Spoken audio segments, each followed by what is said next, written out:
Saludos, sean bienvenidos a una nueva edición de Euronews Hoy con toda la actualidad de Europa y del mundo. Comenzamos este informativo hablando de la evolución de la pandemia y las nuevas restricciones, pero también del homenaje que se quiere hacer a los médicos en Italia, el país europeo que sufrió con más violencia los primeros embates de la llamada primera ola. La Unión Europea y Rusia siguen con sus roces diplomáticos por el uso o más bien no uso de la vacuna Sputnik V, pero sobre todo por las sanciones que va a imponer la UE. Y si Rusia se aleja de la Unión Europea, quien quiere estrechar lazos es Estados Unidos, en este caso con la OTAN. La nueva administración Biden la quiere mucho más fuerte. Y hacia el final del informativo, no es una cuestión de cine, pero casi, IKEA está en el banquillo de los acusados en Francia por presuntamente espiar, utilizando incluso detectives privados, a sus empleados. Arrancamos ya y lo hacemos como siempre con nuestros titulares. Alemania prolonga las restricciones ante el repunte de casos de COVID-19, un aumento generalizado que preocupa a la OMS. Estados Unidos reafirma sus intenciones de restablecer las relaciones con sus aliados de la OTAN y reforzar la organización transatlántica. Israel celebra este martes sus cuartas elecciones generales en 2 años con el primer ministro Benjamín Netanyahu como favorito, según los sondeos. Sin oficinistas ni turistas, el centro de Buenos Aires, la capital argentina, agoniza por la pandemia. Varios establecimientos emblemáticos echan el cierre. Alemania interrumpe sus planes de desescalada tras un aumento de los contagios de COVID-19. La incidencia acumulada superaba este lunes los 107 casos por 100.000 habitantes. Así, Angela Merkel y los 16 estados federados han acordado extender las restricciones hasta el 18 de abril. También limitar los contactos interpersonales a una persona no conviviente de cara a la Semana Santa. El 1 y 3 de abril se decretan como días de descanso por una vez, con grandes restricciones a los contactos y prohibición de reuniones del 1 al 5 de abril. Un periodo de descanso prolongado durante la Semana Santa. La Organización Mundial de la Salud está preocupada por el aumento de casos la semana pasada, después de 6 semanas de descenso. Las nuevas variantes parecen estar detrás del repunte. La organización también se muestra muy crítica con la política de acumulación de vacunas por parte de los países más ricos.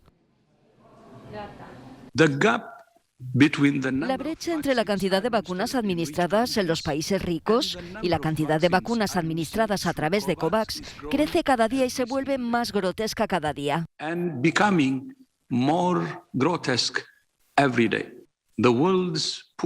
Los países más pobres del mundo se preguntan si los países ricos realmente quieren decir lo que dicen cuando hablan de solidaridad. Tras el nuevo estudio sobre AstraZeneca publicado este lunes que muestra su eficacia y seguridad, las autoridades españolas han decidido extender su uso a adultos de hasta 65 años. El Gobierno de Madrid revisará el estudio antes de dar más pasos. Esto también va a quedar, digamos, a la espera de que nuevos estudios como el que se ha presentado esta tarde mismo, el nuevo ensayo clínico de AstraZeneca en Estados Unidos con mayores de 65 años. Tenemos la información de la nota de prensa, pero queremos conocer con exactitud ese estudio. Muchos españoles siguen desconcertados e indignados porque los desplazamientos entre regiones están prohibidos, mientras las llegadas internacionales en avión siguen estando autorizadas. En las últimas semanas están llegando muchos alemanes y franceses para escapar de sus propios confinamientos nacionales, más estrictos que los de España en estos momentos.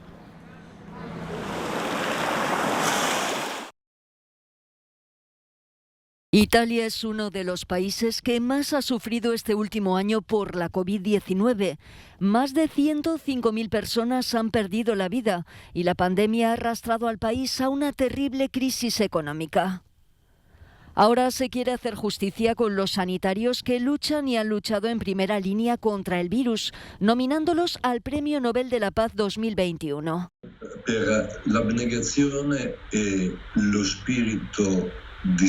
Queríamos honrar la abnegación y el espíritu de sacrificio demostrado por los trabajadores que lucharon contra la pandemia para salvar vidas humanas.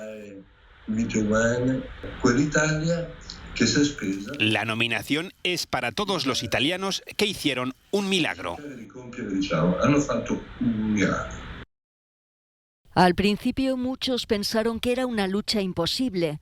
Sin tiempo para prepararse, con pocos recursos materiales y humanos, solo podían contar con su experiencia y su talento. El recuerdo de aquellos primeros días de pandemia es especialmente emotivo para los médicos que lo vivieron en primera persona. Uno de ellos es el profesor Cavanna, jefe de oncología del Hospital Piacenza. Conozco enfermieri que han dormido en hospitales. Conozco a enfermeras que han dormido en el hospital durante semanas, médicos que están en el hospital porque no quieren llevar el virus a casa, personas que han mandado lejos a sus familias, otras cuyas vidas han dado un vuelco, pero simplemente siguieron adelante. Veramente cambiata la vita personale, però questo senza farlo pesare. Al ver que la sala de urgencias se llenaba, el profesor Cavanna tomó la decisión de tratar a cada paciente en casa mientras sus síntomas todavía eran leves. Terminó visitando a más de 300 pacientes. Hoy recuerda lo difícil que fue. Cuando volví a casa tenía una lista de pacientes que se suponía visitaría el día siguiente, con un sentimiento de incertidumbre. Pensaba, espero estar en forma mañana y poder seguir trabajando. Ver a mis pacientes mejorar era un estímulo.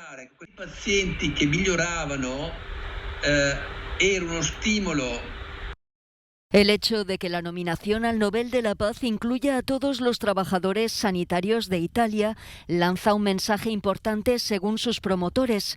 Quiere englobar a todos quienes han participado en la misma lucha en todo el mundo.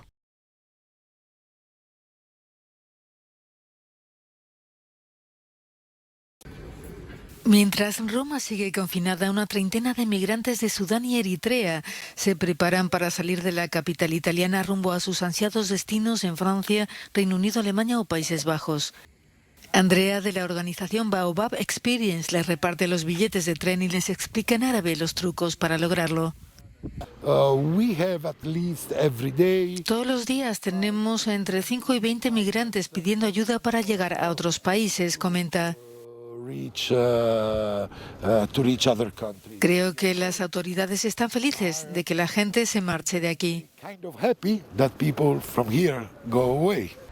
Porque a pesar de los férreos controles originados por la pandemia, las fuerzas de seguridad no parecen fijarse en ellos. Decenas de compañeros esperan su oportunidad durmiendo en el suelo detrás de la estación de Tiburtina. El tira y afloja entre Rusia y la Unión Europea por la eventual utilización de la vacuna Sputnik V por los 27 continúa. El presidente ruso Vladimir Putin, que ha anunciado que se vacunará este martes, ha querido dejar claro que no impondrán su vacuna a nadie. No imponemos nada a nadie. Cuando se oyen estas declaraciones de altos cargos surge la pregunta: ¿qué intereses defiende y representa esta gente? ¿Los de algunas farmacéuticas o los de los ciudadanos europeos? ¿Qué están haciendo? ¿Un lobby? Putin responde así a los últimos comentarios del comisario europeo de Mercado Interior, Thierry Breton, quien aseguraba el domingo que la Unión Europea no necesita la vacuna Sputnik V. Sin embargo, esta vacuna es una de las que está en estudio para su autorización por parte de la Agencia Europea de Medicamentos, y países como Alemania parecen dispuestos a realizar pedidos para acelerar su campaña de inmunización. La presión aumenta sobre los dirigentes europeos porque el ritmo de nuevos contagios no cesa y el suministro de vacunas escasea. China y Rusia piden que más países se unan a su firme rechazo a sanciones unilaterales como la impuesta por la Unión Europea a Pekín, por lo que Bruselas considera graves violaciones de los derechos humanos contra la minoría uigur. El ministro de Exteriores ruso, Sergei Lavrov, finaliza este martes su visita de 2 días a China, centrada en la coordinación de sus estrategias ante la creciente tensión con Estados Unidos. No hay relaciones con la Unión Europea como organización. Toda la infraestructura de esas relaciones fue destruida por decisiones unilaterales de Bruselas. cuando los europeos consideren oportuno, si es que lo hacen, eliminar esta anomalía en los contactos con su mayor vecino. Por supuesto, estaremos preparados para construir esa relación basada en la igualdad, basada en la búsqueda de un equilibrio de intereses. Rusia y China han pedido una reunión de los miembros permanentes del Consejo de Seguridad de la ONU para dialogar sobre el mantenimiento de la paz en momentos de gran agitación política mundial. Dicen que es inaceptable la injerencia en asuntos internos de otros países bajo el pretexto de promover su modelo de democracia. Estados Unidos se reafirma ante la OTAN, quiere reconstruir su relación y especialmente reforzar la alianza transatlántica, menospreciada por el anterior presidente Donald Trump. Así lo aseguró el secretario de Estado estadounidense antes de la reunión de la OTAN en Bruselas, en la que revisarán cómo afrontar el futuro, con especial atención a Rusia, China y Afganistán. He venido a Bruselas porque Estados Unidos quiere, lo primero y más importante, reconstruir nuestra colaboración con nuestros aliados de la OTAN. Queremos revitalizar nuestra alianza y asegurarnos de que es fuerte y efectiva contra las amenazas del presente, como lo fue en el pasado.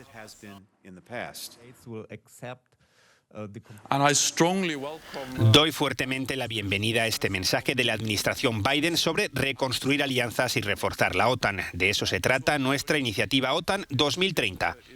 Afrontamos desafíos globales importantes: las actividades desestabilizadoras de Rusia, los ciberataques, la amenaza del terrorismo, la proliferación nuclear, las tecnologías disruptivas y el ascenso de China.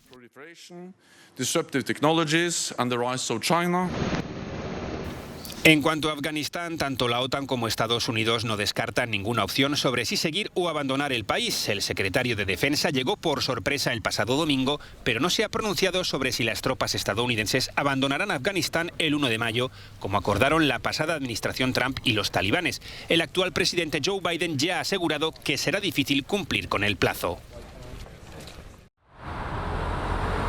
Israel celebra este martes sus cuartas elecciones generales en 2 años, unos comicios que son la consecuencia lógica del persistente bloqueo político y de los procesos por corrupción contra Benjamín Netanyahu, primer ministro y candidato del derechista Likud.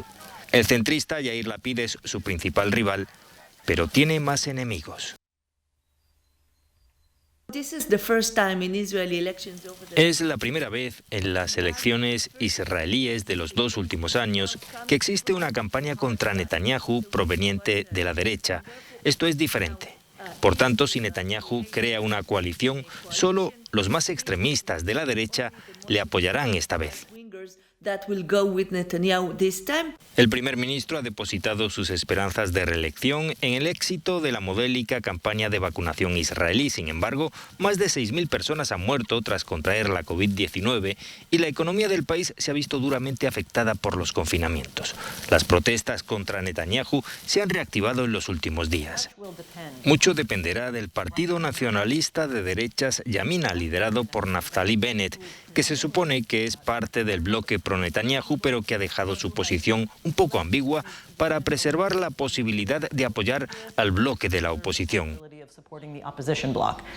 Entre las medidas de seguridad sanitaria durante la jornada electoral destaca que quienes estén en cuarentena podrán votar desde sus coches gracias a una serie de cabinas portátiles adaptadas que estarán disponibles en determinados lugares de paso.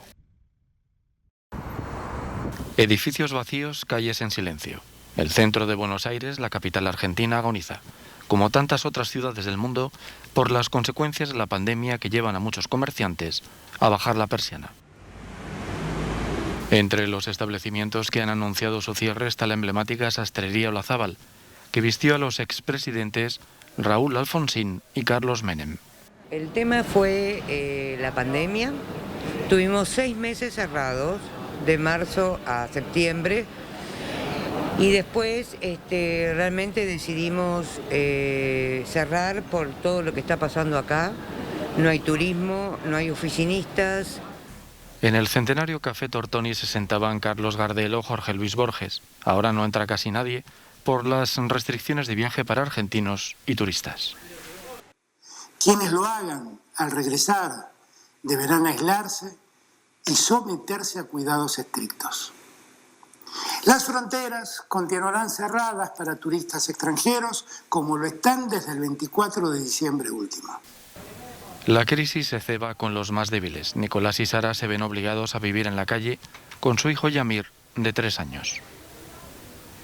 Antes recibíamos más ayuda que ahora la gente con este tema de la pandemia no te da trabajo, no tiene forma de ayudarte tampoco, y si te pueden ayudar, te ayudan con lo mínimo que pueden y bueno, y cada vez se nos complica más. Todo mientras esperan las vacunas. Apenas han llegado 4,5 millones de dosis de los 65 millones que el gobierno argentino ha comprado. Cientos de venezolanos han atravesado en bote o como han podido el río Arauca para cruzar a Colombia. Huyen en este caso no de la enorme crisis económica de su país, sino de los enfrentamientos que tuvieron lugar el pasado domingo entre el ejército venezolano y grupos armados colombianos que operan en la frontera. El alcalde de Arauquita, Delíbar Torres, asegura que ha habido un significativo número de heridos y muertos y explica el pánico de los recién llegados. Muévalo. Hay mucho miedo, es una población que nunca ha estado acostumbrada a este tipo de acciones militares y escuchar pues y vivir en carne propia un bombardeo por parte de la aviación venezolana. La capacidad del municipio ha quedado totalmente desbordada. Sus responsables piden ayuda a su gobierno y a organismos internacionales para hacer frente a la emergencia. María es uno de los nuevos desplazados. Sí. Pues aquí donde nosotros vivimos no ha pasado así mayor cosa, pero para adentro, para los Arenales, todo eso, donde vive mi hija, todo eso se los llevaron detenidos. Tremendo. Caracas ha informado de que en los enfrentamientos han muerto 2 de sus militares y han capturado a 32 personas sin dar más detalles. Además, las autoridades venezolanas aseguran haber destruido 6 campamentos y decomisado armamento, explosivos, vehículos y drogas. Colombia ha denunciado muchas veces que el presidente venezolano Nicolás Maduro protege a los cabecillas del Ejército de Liberación Nacional y de las FARC, que rechazaron el acuerdo de paz de 2016. Arabia Saudí enseña una rama de olivo en el Yemen, tras 6 años dejando caer sus bombas en nombre del gobierno legítimamente reconocido. Riad, que formó y lidera una coalición internacional contra los rebeldes hutíes de credo chií, ha propuesto un alto el fuego integral que dé paso a una negociación que ponga fin a la guerra civil. Este conflicto ha dejado directa o indirectamente más de 200.000 muertos. Arabia Saudí ofrece una iniciativa para poner fin a la crisis yemení y alcanzar una solución política global que incluye un alto el fuego en todo el país bajo la supervisión de Naciones Unidas.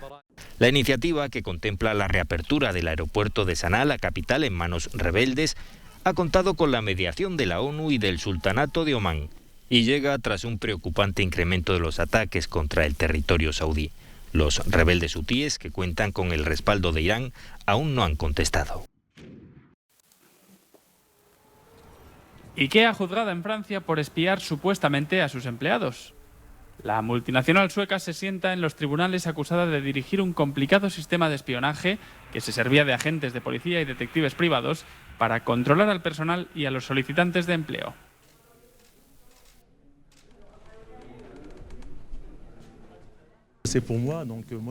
Desgraciadamente, alguien con mi nombre fue atracador de bancos. Y la forma en que se hicieron estas búsquedas de expedientes y de antecedentes penales es de aficionado, porque cuando se pide este tipo de información, por lo menos se pone la fecha de nacimiento de la persona. Y no fue así en mi caso. Se conformaron con mi nombre y mis apellidos, y a raíz de todo eso, me encuentro con que se me considera atracador de bancos.